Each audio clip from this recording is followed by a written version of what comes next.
열정과 즐거움이 가득한 7월이 되시길 바랍니다. 라디오 서울이 늘 함께합니다. 강혜신의 오늘의 미국.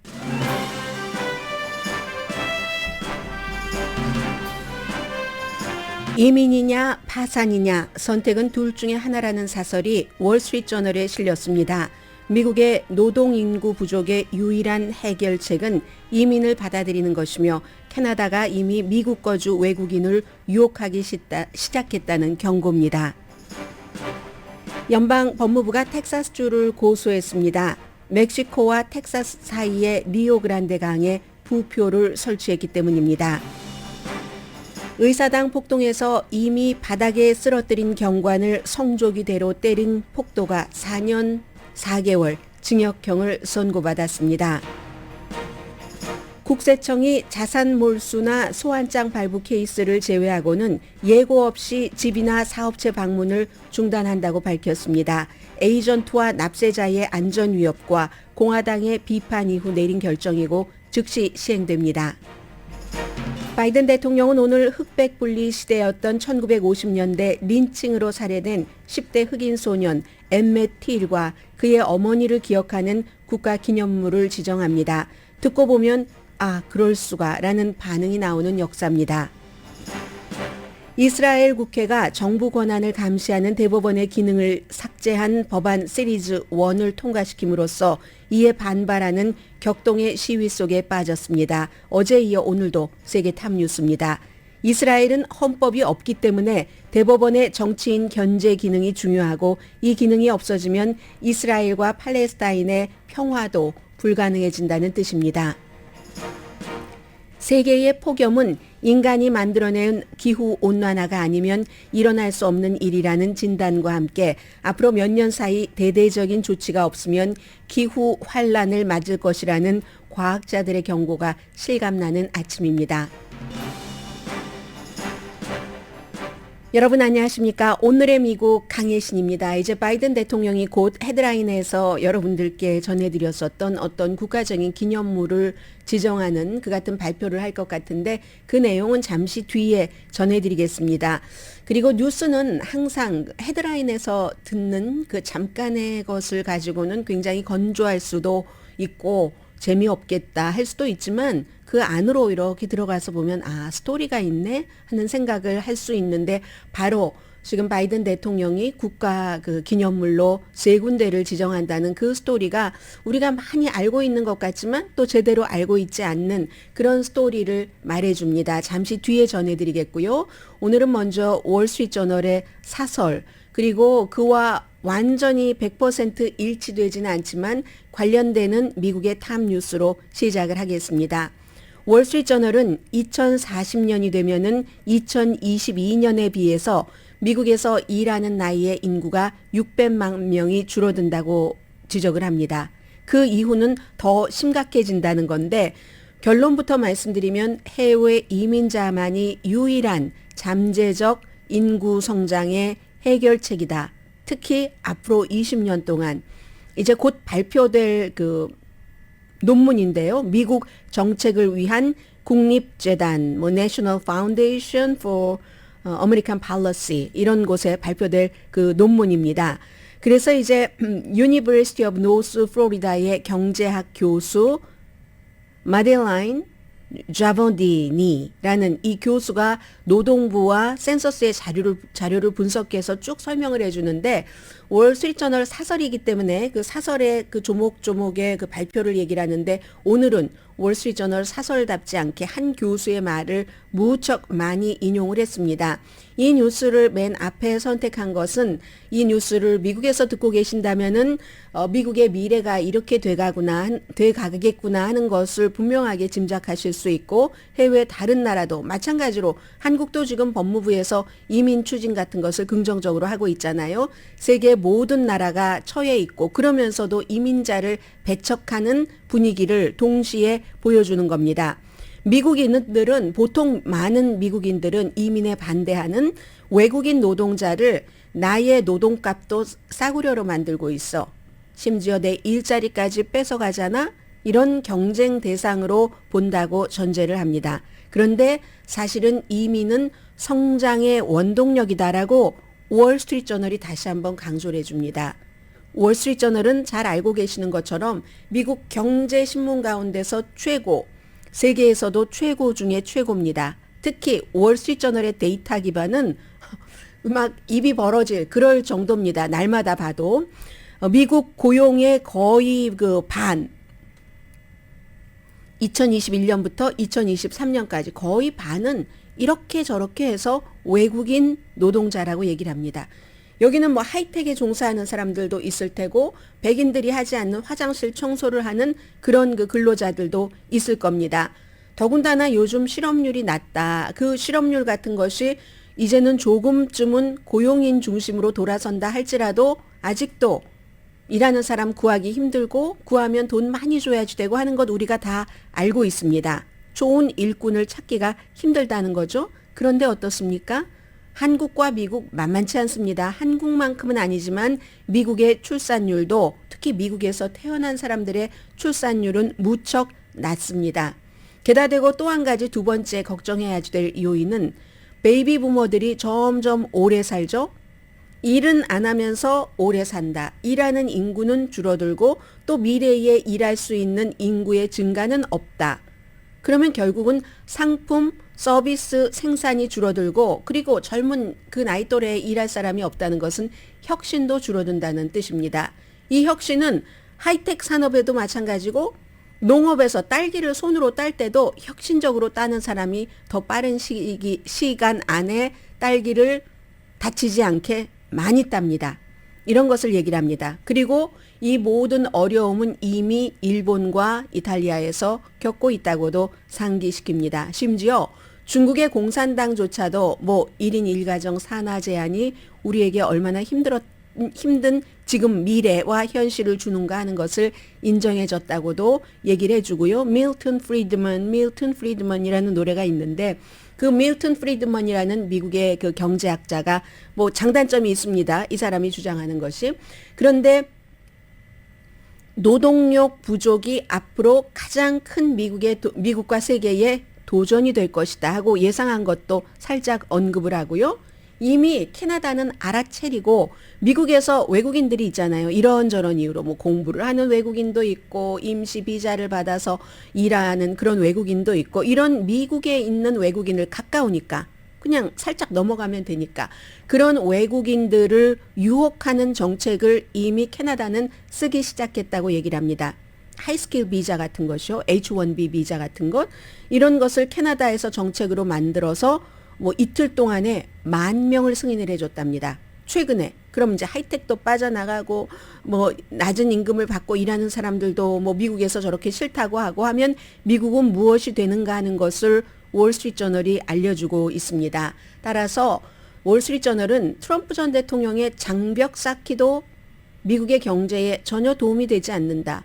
반면에 바이든 대통령의 장벽 그 멕시코 장벽 국경 사이에서의 혼란도 이것도 지금 미국의 노동력 부족의 해결책이 아니다. 누군가는 오늘은 살짝 맛보긴 거예요. 누군가는 월스트리트저널이 워낙에 보수적인 그런 신문이니까 누군가는 외국인 노동자가 미국에 아주 좋다는 것을 인정할 필요가 있다. 이게 이제 월스트리트저널의 사설입니다. 이 내용은 어제 이 시간에 여러분들께 말씀드린 것처럼 텍사스주의 23지구가 지역구인 국경에서는 멕시코와 텍사스 국경에서는 뭐 800마일 떨어졌다고 하는 그 지역이 본인의 지역구인 연방 하원 의원 토니 곤잘레스 의원이 한 얘기와 통합니다. 어쨌든 이렇게 저렇게 정치 스턴트들 하지 말고 민주당은 공화당을 비난하고 공화당은 민주당을 비난하고 이런 것 하지 말고 뭔가를 우리는 지금 노동력 부족이기 때문에 외국의 노동력은 어떻게든 받아들여야지 된다. 이분은 텍사스의 형평과 잘 이렇게 엮어서 그들을 그늘에 살게 하지 않고 그러니까 H1B 비자 해당자를 얘기하는 건 아니잖아요. 이런 걸 의회에서 포괄적으로 해야지 된다라고 어제 말을 했습니다. 정치 스턴트 하지 말고. 그 정치 스턴트라는 것이 민주당에서 지금 텍사스의 그 그렉 에버트 주지사를 비난하는 건데 물론 그렉 에버트 주지사는 또 나름대로의 입장이 있습니다. 이게 지금 오늘 미국의 탑 뉴스입니다. 연방 법무부가 어제 텍사스주를 고소했습니다. 텍사스주를 이 문제로 고소한 건 처음인데 멕시코와 텍사스의 그 리오그란데 그 강에 이제 그 오렌지색 부표를 설치를 했는데 이 부표를 설치를 한 것이 그 강을 넘어서 오는 주지사의 말에 따르면 불법 체류자, 이방인이라고 표현을 주로 하죠. 그리고 다른 쪽에서 말하면 망명 신청자를 포함한 서류 미비자라고 얘기를 하고 그렇게 해서 이걸 우리 국경은 텍사스와 멕시코 사이의 국경은 우리가 지킨다. 바이든 행정부가 안 해주니까 여기에 동의하고 계시는 한국 분들도 굉장히 많은 걸 압니다. 그런데 이게 이제 높이가 4m라고 하든가 4m가 아니라 낮은 곳이니까요. 낮아서 사람들이 넘어올 수 있게 하는 곳에 이 부표를 설치하는 겁니다. 그래서 못 오도록. 그러면 더 깊은 곳으로 위험한 곳으로 가겠죠. 아이들도 데리고 아기 데리고 건너오는 사람들도 있는데 높이는 4피트고 이동이 가능합니다. 그게 짧아요. 305m 뭐 1000피트 정도밖에 안 되거든요. 그러면 정말 그 길이가 1245마일 가운데 정말 조금이에요. 여기를 이제 여기 설치했다 저기 설치했다 하고 그 부표에 보면은 위에 전혀 뭐 남자 혼자 건장한 사람이 운동신경이 좋으면 못 넘어올 것은 아니지만 이거 바닥까지 쭉 내리쳤거든요. 4피트니까. 거기서 딱 막히고 위에는 이제 뾰족뾰족한 뭔가를 설치를 해놨습니다. 그것도 넘어서 올 사람이 있겠죠. 그러나 다치는 사람들도 많을 테고 이런 것을 설치를 해놨습니다. 이민자를 못 들어오게 하려는 그런 그 목적이죠. 말씀드린 것처럼 완전히 뭐 못 넘어온 건 아니니까 완전한 효율성을 낸다고 할 수도 없고 길이도 너무 짧으니까 뭐 0.25마일도 안 된다고 하니까 1200마일이 넘는 그 길이에서 뭐 별로겠죠. 근데 의지를 보여주는 겁니다. 그리고는 어떤 곳 다른 곳에 가면 막 철조망을 해놔서 사람들이 또 넘어올 수 없게 하고 현장에 배치된 텍사스 경찰 가운데서도 일부는 이건 너무나도 비인간적인 함정이다. 그래서 이제 다시 오려는 사람 강으로 넣고 물 좀 주세요. 뭐 떼약 빼세요. 이렇게 얘기하면 물도 안 주고 그래서 숨지는 사람도 있고 한다는 거잖아요. 연방정부가 어제 이 텍사스를 고소를 하면서 연방법 위반이라고 얘기를 했습니다. 어떻게 표현해야 되나요? 강과 하천법 River and Harbors Act라고 해서 국경은 이제 수로를 통한 국경도 있잖아요. 이 경우는 멕시코와 텍사스 사이에 이 강 공공안전 인도주의적인 차원에서도 아니고 그러니까 철거해라. 더군다나 멕시코와 외교관계가 손상이 된다. 멕시코의 외무부에서 멕시코도 공식적으로 이거 철거하라고 얘기를 했고요. 또 멕시코에선 또 다른 물론 멕시코 쪽으로 넘어오는 사람을 먼저 생각하는 거겠지만 물의 흐름을 방해하면 경계와 멕시코와 미국 사이의 경계와 물에 관한 협정이 있답니다. 1944년과 또 1970년대 조약이 있어서 그 조약도 위반하는 거다. 그리고 이제 민주당의 반응이야 여러분들 아시는 것처럼 어제도 뭐 80명 이상이 이게 인간이 말이 되느냐 뭐 이런 것이고 그레그 에버트 주지사는 그럼 뭔 말이야. 우리 텍사스가 너무 피해를 보고 있는데 그러니까 로스앤젤레스에서 뉴욕에서 시카고에서 그렇게 좋으면 다들 데려가시라고 하면서 버스로 사람들을 태워서 보내는 것 아니겠습니까? 그레그 에버트 주지사가 주지사만 3번째 하는 사람이고 주지사를 하기 전에는 검찰총장을 한 사람입니다. 연방정부에서 이거 철거하세요. 이러이러한 이유로 사람들 인권 문제부터 환경 문제부터 외교 관계까지 얘기를 하니까 See you in court, Mr. President. 이렇게 얘기를 했습니다. 법정에서 보자 하니까 어제 이제 고소를 한 거거든요. 그리고 이 연방 정부만이 텍사스주를 고소한 것이 아니라 예를 들어서 무슨 카약하는 그 어떤 그 그룹에서도 회사에서도 서로 다 다른 이유가 있는 겁니다. 이제 공화당에 우리도 못 먹고 못 사는데 무슨 다른 나라에서 오는 난민까지 받아들인단 말이야. 말이 돼? 하는 그것도 당연히 하나의 의견으로 너무너무 존중돼야지 될 의견이고 그 밖에 또 막 수십 가지의 서로 다른 그 분야의 전문가들의 의견도 있고 막 인지상정의 마음에서 오는 의견도 있고 하잖아요. 그런데 이 곤잘레스라는 텍사스주가 지역구인 의원이나 아니면 월스트리트저널의 사설 사설이나를 보면은 결국은 이렇게 저러한 이유는 다 많고 해결점은 하나로, 그리고 완벽한 크리스탈 클리어적인 해결점이 있는 것은 아니지만 쇼는 하지 말라는 겁니다. 적어도 쇼는 하지 말고 효율적인 것은. 월스트리트저널은 며칠 전에도 사설 한번 썼는데요. 텍사스가 이렇게 어디 중간중간 철조망을 설치를 하고 그러면 설치하는데 돈 들죠. 또 지키는 사람들 있죠. 등등 해서 비용이 그 이민자들을 넘어오지 못하게 하기 위해서 45억 달러를 썼답니다. 세금으로 쓴 거죠, 당연히. 45억 달러를 썼는데 그에 비해서 그렇다고 넘어오는 사람이 줄어드느냐? 그렇진 않다는 겁니다. 모든 것을 완벽하게 다 차단을 할 수가 없기 때문에 돈은 45억 달러나 들고 이런 효율성이 없는 일을 왜 하는가? 이게 저 월스트리트저널이 며칠 전에도 또 사설에서 쓴 점이거든요. 해서 정말 너무너무 오랜 동안 10년도 훨씬 넘게 연방의회에서 공화당은 공화당의 이유대로, 민주당은 민주당의 이유대로 포괄적인 이민개혁안을 통과시키지 않고 있는데, 이게 없으면은 결국은 미국의 경제도, 월스트리트저널의 맨 앞에 소개해드린 그 컬럼 내용 자체가, 컬럼 제목 자체가 이민이냐 파산이냐, 둘 중에 이민이냐 파열이냐, 둘 중에 하나를 선택을 해라, 이런 얘기입니다. 그래서 이 사이에서 여러 가지를 조금, 완벽한 건 없잖아요. 이 세상에 조금씩 서로 손해보면서 자신들의 정치적인 목적을 위해서가 아니라 뭐 국가를 위해서, 현실을 위해서 결정을 해라 하는 그 월스트리트저널의 사설. 그리고 이제 법원에서는 이런 내용을 어떻게 판단할지 모르겠습니다.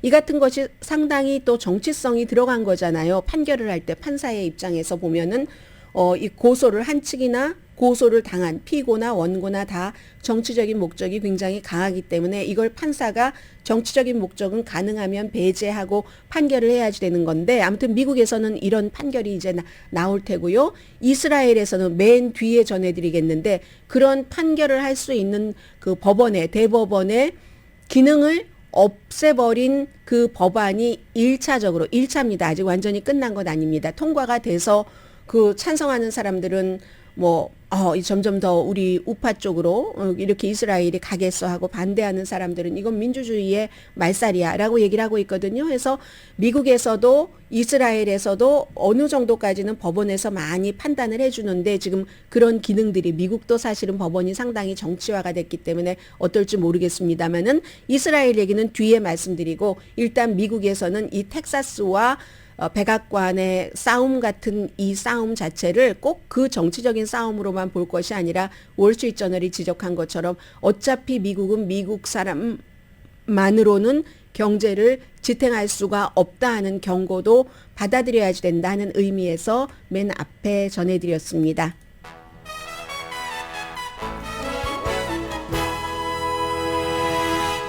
물길을 막으면 동식물, 그 생태계도 파괴된다고 또 이제 환경보호론자들은 그런 얘기들도 합니다.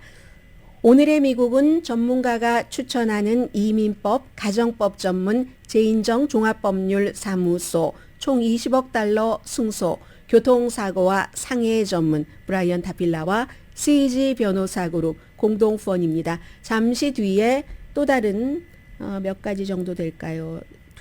세 가지 정도 미국의 탑 뉴스 전해드립니다.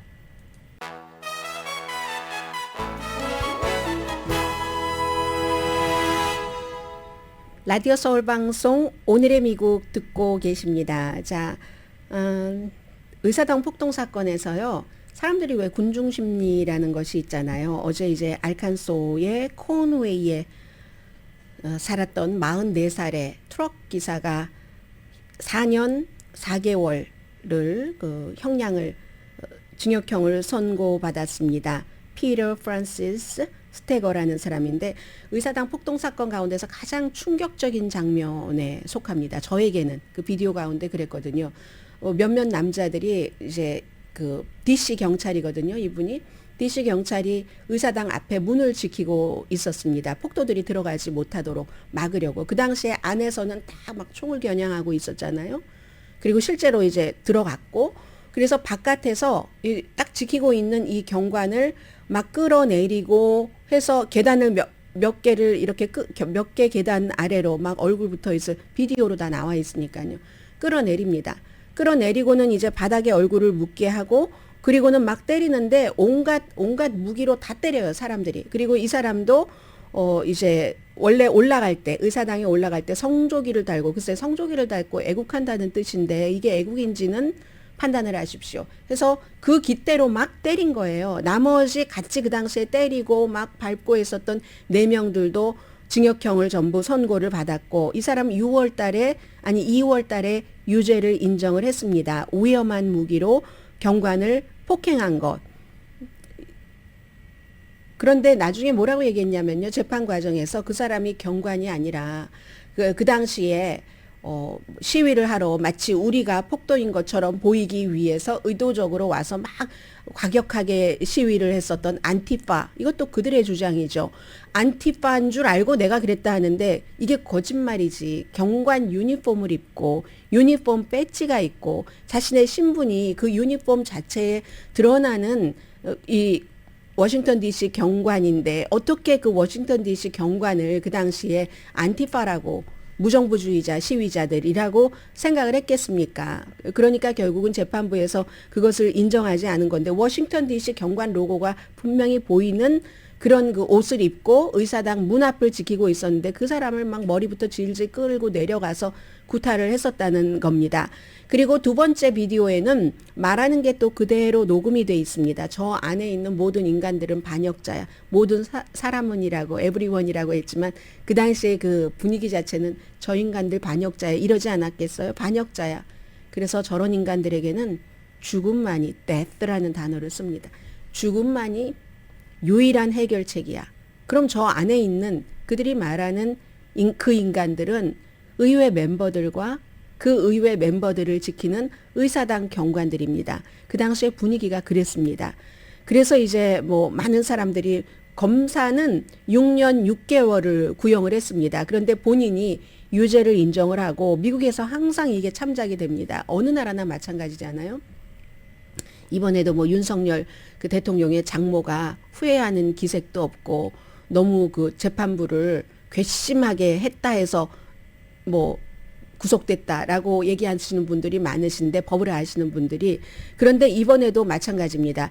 검사는 6년 6개월을 구형을 했지만 본인이 일단 잘못했다, 내 인생에서 최대 실수한 결정이었어 라고 후회하는 빛을 보였기 때문에 많이 깎여서 뭐 4년 조금 넘는 형량을 받았다는 겁니다. 그리고 이럴 때요, 정상 참작이라는 게 항상 있기 때문에 이 남자가, 트럭 운전사가 캘리포니아주에서 뭐 어렸을 때 얼마나 힘들게 살고 쓰레기통을 뒤져서 음식을 먹었고 음식을 훔치기도 했고 6살 때 엄마 아빠가 다 없어서 남의 손에 키워지도록 보냈어야지 됐고, 그런 과정들이 계속 남아있다. 그리고 사실은 워싱턴 DC에 그날 일을 하러 왔다가 무슨 일로 회사하고 무슨 나쁜 일이 있어서 조금 안 돌아가고 지체하다가 트럼프 전 대통령의, 또 살짝 트럼프에게 미룹니다. 트럼프 전 대통령의 연설을 듣고 나서 혼돈과 혼돈 속에서 거기까지 가게 됐다. 감정의 혼란 속에서. 그랬지만 결국 판사는 모든 것을 정상 참작을 해서 4년 4개월, 특히 후회한다, 지독히 후회한다 하는 것 때문에 4년 4개월이라는 거고요. 나머지 공동 피고인 3명도 3년에서 5년 징역형을 선고받았습니다. 경찰에 대한 공격으로는 비교적 가벼운 처벌입니다. 경찰 함부로 공격하면요, 미국에서 형량이 이만저만 무거운 게 아닙니다. 아무튼 의사당 폭동 사건으로 1070명의 폭도가 기소됐고 600명에게 수감령이 내려졌습니다. 그리고 나머지도 지금 재판이 진행되고 있고요. 아무튼 그 경우에 대해서 아직까지는 별 얘기가 없네요. 트럼프 전 대통령이 의사당 폭동 사건에 대해서 책임이 있는지 없는지 여부에 따라서 기소 여부를 이제 결정을 하게 되는데, 이번 주에 나올 것으로 예상을 했었는데 아직은 조용합니다. 어제 이제 하버드 대학교와 다른 여론조사기 해리스 폴입니다. 공동으로 여론조사한 결과를 보니까 57%가 기소될 만한 증거가 강하다고 믿는다. 민주당은 87%, 무당파 47%, 공화당도 31%. 그런데 한 번은 이미 기밀문서 사건으로 기소가 됐기 때문에 두 번째 이번에 기소가 된다면 이 두 번의 기소가 대선 후보에서 사퇴할 만한 이유가 되는가? 거기에 대해서 민주당은 80%, 무당파 50%, 공화당도 30%. 그 정도 되면 사퇴해야 된다라고 얘기를 합니다. 해서 사퇴해야 된다. 두 번째 기소가 되면 전체적으로는 55%입니다. 지금 이제 그 백악관에서 바이든 대통령과 카멜라 해리스 그 부통령이 있고요. 그리고 아주 좀 엄숙한 그런 모습으로 필러 파커 주니어 목사가 일리노이주에 있는 Church of God in Christ라는 그 서밋에 있는 교회네요. 그 교회의 담임 목사인 것 같습니다. 담임 목사가 얘기를 하고 있는데 한마디로 이런 겁니다. 제가 저 담임 목사의 연설까지 전부 들려드리지는 않겠고요.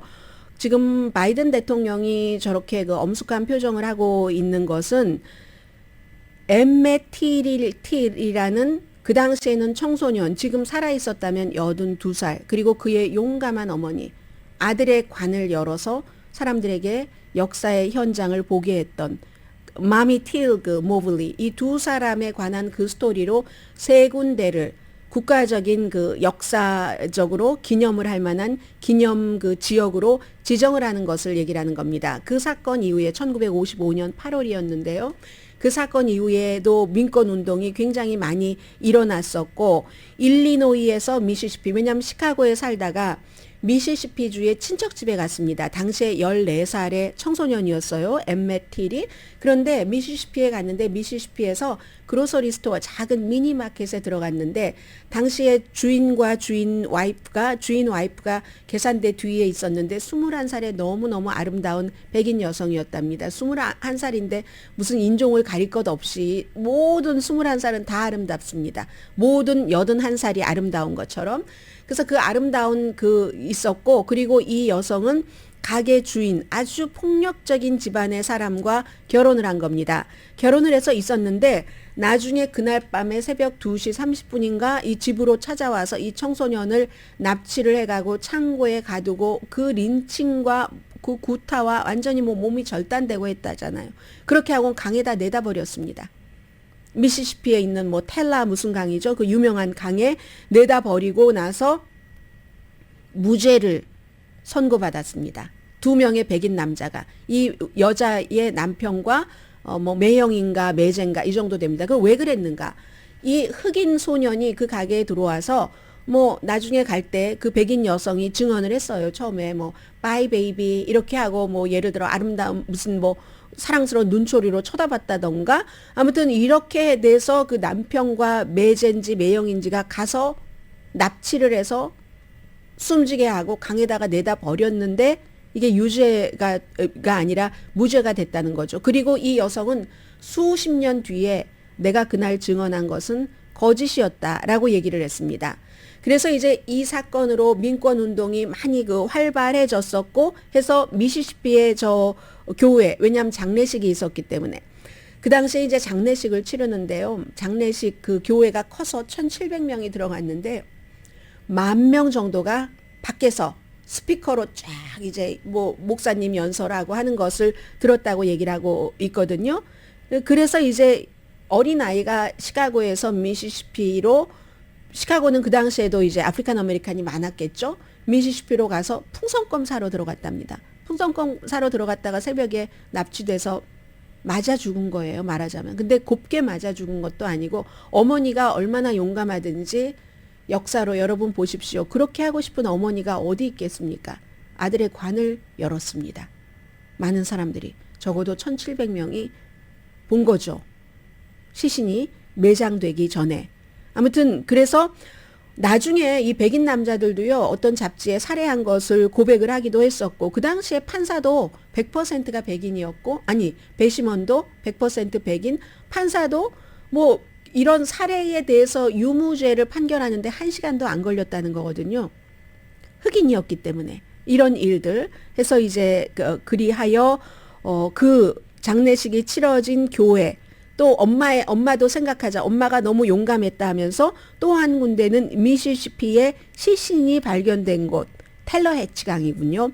텔러해치 강에서 2008년도에 이미 그 메모리얼 사인은 그곳에 만들어졌답니다. 그리고 또 한 군데는 미시시피 법원 앞, 재판이 열리고 2명의 백인 남자에게 무죄가 선고된 바로 그 텔러 해치 법원 앞에도 이제 기념 어떤 역사적인 뭔가를 이제 만들어 놓겠죠. 해서 틸의 가족이 2007년도에 법원을 방문을 했답니다. 그때 그 법원에서 당시에 수십 년 전에 1955년도에 일어난 일이지만 세기가 바뀌어서 20세기에서 21세기로 바뀌었지만 2007년도에 그 법원에 최고 관계자가 나와서 아무런 관련이 없습니다. 이 사람은 자신이 일을 저지른 게 아니에요. 그런데도 이 가족에게 정말 공손하게 사과를 했다 하는 그런 일들, 뭐 이런 모든 것들을 기억하자 하는 거고, 이걸 보면 여러분들 대비가 되잖아요. 어느 게 좋다 나쁘다를 떠나서 오히려 가장 위에는 미국의 분열이 있는지도 모르겠습니다. 예전 같으면 미국에서 대통령이 그래서 지금 연설을 하고 있어요. 그런 것들을 기념을 하면서 이제 기념 But they erase nothing. We can't just choose to learn what we want to know. We have to learn what we should know. We should know about our country. We should know everything, the good, the bad, the truth of who we are as a nation. 네, 지금 이제 대통령이 얘기를 하죠. 뭐 굿한 것, 배드한 것 모든 것을 다 그 나라에 대해서 알아야 된다고 얘기를 합니다. 나라가 굿한 것, 배드한 것 그게 우리다라고 얘기를 하잖아요. 내셔널 모니먼트를 지정을 하면서 이러한 것이 지금 그 민주당의 입장이고, 공화당 같은 데서는 특히 이제 플로리다주 같은 데서 이 역사는 너무 백인에게 괴롭다. 아무런 죄를 저지르지 않은 백인에게 괴롭고, 이거는 뭐 비교 인종 이론, 노예제 이런 것 할 필요 없다. 오히려 노예는 그 당시에 썸 스킬을 배웠기 때문에 노예제가 노예들에게 이득이었다 하는 쪽으로 나가는 것이고, 지금 행정부는 이렇게 우리가 다른 나라에 설령 그런 말을 하진 않았지만 누구에게 딱 공개적으로 얘기하기가 부끄러운 역사가 있어도 그것조차도 우리의 역사고, 그걸 이제 그 넘어서서 더 좋은, 조금 더 완벽한, 완전한, 성숙한 나라로 가는 것이 우리의 의무이고 그게 미국의 장점이다라고 얘기를 하고 있습니다. 그러면 과거에는 대통령이 이런 연설을 하면은 이게 맞다라고 아무도 의심치 않았거든요. 지금은 아니잖아요. 이런 것을 하지 말아야지 된다고 법 같은 것을 만들고, 그게 이제 미국의 분열이 너무 심한 것이고, 이게 아마 2024년도 대통령 선거할 때는 앞에 말씀드린 이민 이슈라든가 이런 인종 문제라든가 극에 달할 겁니다. It's used in a different context, but I think it applies here. Silence is complicity. I will not be silent, nor will you be silent about what happened. Silence, 침묵은 공모다라고 얘기를 하죠. 나는 그 침묵, 공모해 하지 않겠다. 당신도 마찬가지라고 얘기를 해서 지금 박수를 받고 있습니다. 무슨 일이 일어났는지 과거의 역사에 대해서 나쁜 일이라 할지라도, 설령 미국이 저지른 일이라 할지라도 그것에 대해서 침묵하는 것은 공모다. 그 범죄에 대해서라고 미국 대통령이 말하고 있습니다. 이리하여 14살 1955년도에 숨진 엠멧 틸과 그 용감한 아들의 시신을 관에서 뚜껑을 열어서 사람들에게 역사를 기억하세요 하고 보여줬던 엄마에 대한 내셔널 모니먼트 3군데에 지정되는 것의 기념식입니다.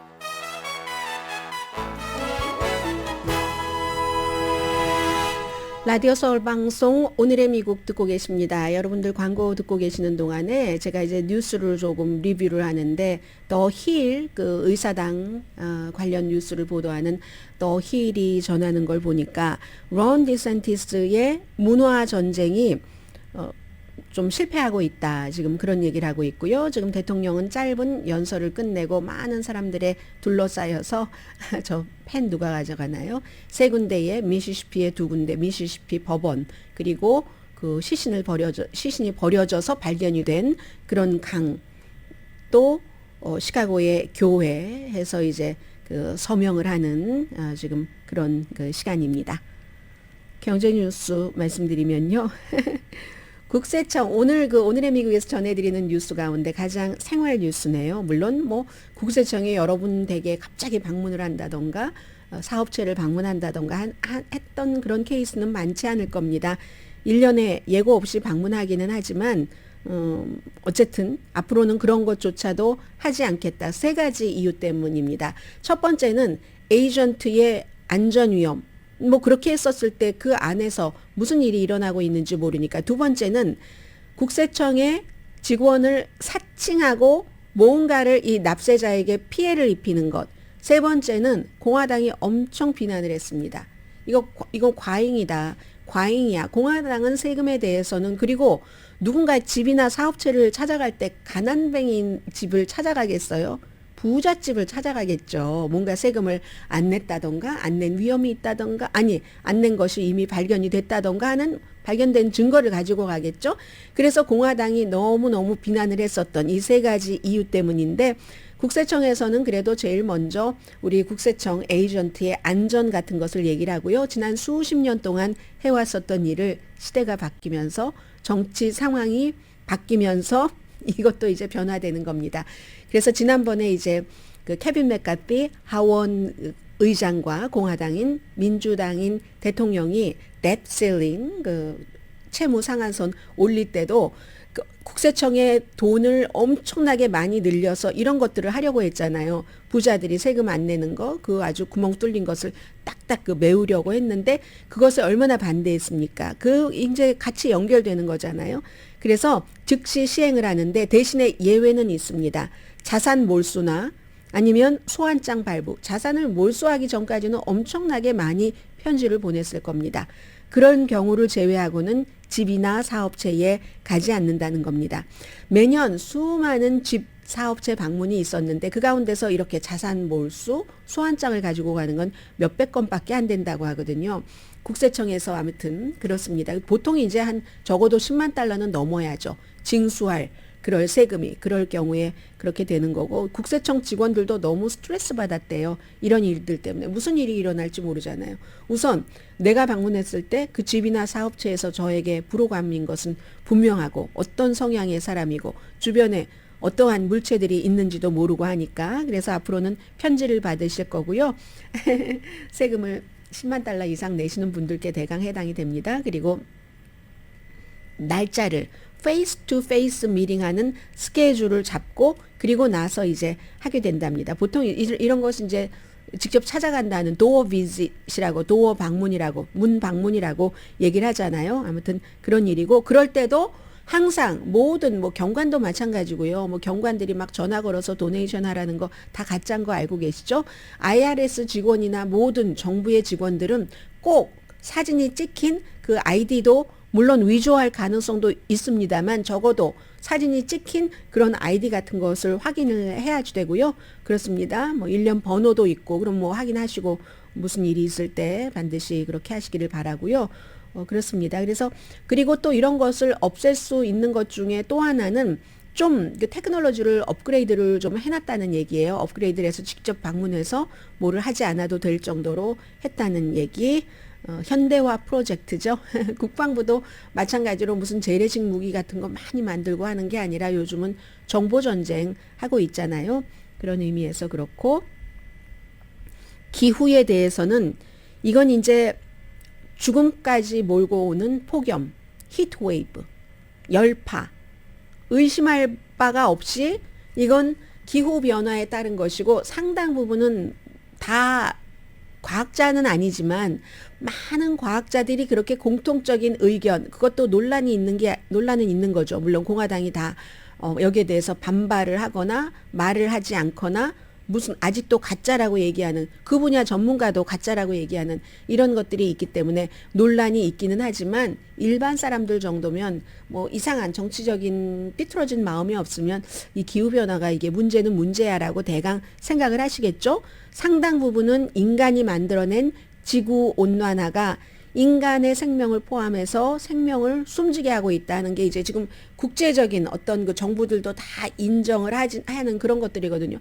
아스팔트가 막 불쑥불쑥 튀어오르잖아요. 철도 막 부풀어 오르기도 하고, 철이 부풀어 오른다니까요. 강철이 너무 뜨거운 열을 계속 받으면 결국은 강철을 녹여 없애는 게 열이잖아요. 탈무드에도 나오는 강철을 녹이 그게 열이기 때문에 지금 이런 것. 그리고 특히 이제 화석 연료 오염이 아니면은 불가능하다는 얘기입니다. 미국, 유럽, 중국에서 다 마찬가지로 겪고 있는 것이고, 뭐 중국은 기후변화로 인한 무슨 이런 폭염 위험이 50배나 높답니다. 그만큼 화석 연료를 많이 쓰고 있으니까. 앞으로 즉시 조치하지 않으면요. 지금 섭씨 산업화 시대 이후에 1.2도 올라갔다고 하잖아요. 수십 년에 걸쳐서. 이제 앞으로는 그게 몇 년 단위로 줄어든답니다. 2도 올라가는 게 2년에서 5년밖에 걸리지 않기 때문에 1.2도 올라가서 우리가 지금 이런 고통을 받고 있는데 얼마나 심하겠습니까? 기회의 문이 급히 닫히고 있다. 완전히 내려오기 전에 빨리 이걸 홀드하고 올려야 된다. 이런 얘기입니다. World Weather Attribution 그룹이라는 이 그룹에서 7월 18일까지의 데이터를 1800년대 그땐 서늘했겠네요. 비교를 해서 하는 겁니다. 아무튼 이런 것은 경고적인 사인이다라고 보시면 되겠고요.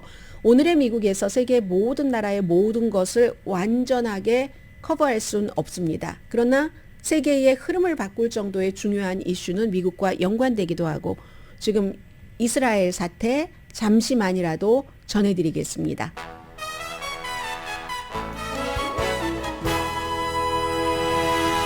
라디오 서울 방송 오늘의 미국 듣고 계십니다. 이스라엘이 헌법이 없는 나라인 것 뭐 알고 계시는 분들 많이 계실 것 같고요. 역사 75년 됐는데 지금 75년 역사 가운데서 벤자민 네탄야후 총리가 가장 우파적인 사람입니다. 그런데 앞으로 이제 그러니까 대법원의 그 역할이 굉장히 중요하죠. 정부에서 비합리적인 어떠한 정책을 한다고 할 때 대법원에서 그것을 제지할 수 있는 권한이 있었는데 이 권한을 삭제해버린 것을 1차적으로 엊그제 투표를 한 겁니다. 그래서 사람들이 시위를 하는 것이고 그 전에 6개월 동안 이건 말이 안 된다. 민주주의가 아니야. 라고 얘기를 하고 그럼 사법개혁, 말은 좋아요. 사법개혁이라고 하는 것을 주장하는 그런 우파 측에서는 뭐라고 얘기하냐면 이 대법원이 예를 들어서 이스라엘이 막 뭐 서안지구 뭐 한가운데라든가 이런데 자꾸만 정착촌을 만들고 뭐 벽을 세우고 할 때 그건 좀 심한데 하고 딱 제지를 해서 못하게 하는 경우가 있습니다. 그게 아니라는 겁니다. 이스라엘은 그 팔레스타인과 관련해서 등등 여러 가지 그리고 뿐만이 아니라 벤자민 네탄야후가 여러 가지 부정부패 같은 것도 있기 때문에 마음대로 이 법원의 고위직을 본인이 이제 임명을 할 수도 있고 어쨌든 정치인의 파워가 강해지고 사법부의 파워가 굉장히 약해지는 이것으로 야당은 다 나갔고요. 120명이잖아요. 이스라엘이 그 크네세트 국회의원이. 그래서 이제 여당 그리고 이 벤자민 네탄야후도 바이든 대통령도 조금 미뤄라 선거를 투표를 했기 때문에 어떻게 설득을 해보려고 하는데 여러 당이 합쳐졌기 때문에 벤자민 네탄야후도 설득을 못했습니다. 그 자체가 본인의 힘도 약해졌다는 것을 얘기를 하기도 하고 개혁에 반대하는 사람은 이제 소수가 뭐든지 다 지배를 하네 라고 얘기를 하는데 이스라엘이 서안에 정착촌을 더 많이 만들 수도 있고요. 팔레스타인이 개인적으로 갖고 있는 땅에도 나가 하고 할 수도 있고 이렇게 되면 장기적으로 중동의 평화, 이스라엘과 팔레스타인의 평화는 불가능한 겁니다. 뿐만 아니라 여기에 병역 문제도 들어가 있어요. 정통 그 오토독스 주의시는 종교적인 여러 이유를 들어서 병역 기피를 할 수도 있고 이스라엘이 완전히 이제 두 개의 사회가 된다는 것이고 여기에 대해선 사업하는 사람들도 반대를 하고요. 뭐 예비군도 반대를 하고 해서 의사들도 파업을 했고 가장 큰 노조도 파업할지 모르고 야당은 대법원에서 이거 뒤집어라 하는데 이런 일이 없어 봤기 때문에 대법원이 지금 이걸 뒤집을 수 있을지 법안을 무효로 할지 안 할지 그것도 알 수 없고 앞으로 2, 3차 무엇이 있기는 있는데 분명한 건 이스라엘은 지금 혼돈 속의 국가 위기고 격동의 시위가 예상됩니다. 폭풍우가 몰아치는 여름인 거죠. 오늘의 미국은 전문가가 추천하는 이민법, 가정법 전문 제인정 종합법률 사무소, 총 20억 달러 승소, 교통사고와 상해 전문 브라이언 타필라와 CG 변호사 그룹 공동 펀이었습니다. 10시에 좋은 아침, 좋은 하루 방송됩니다.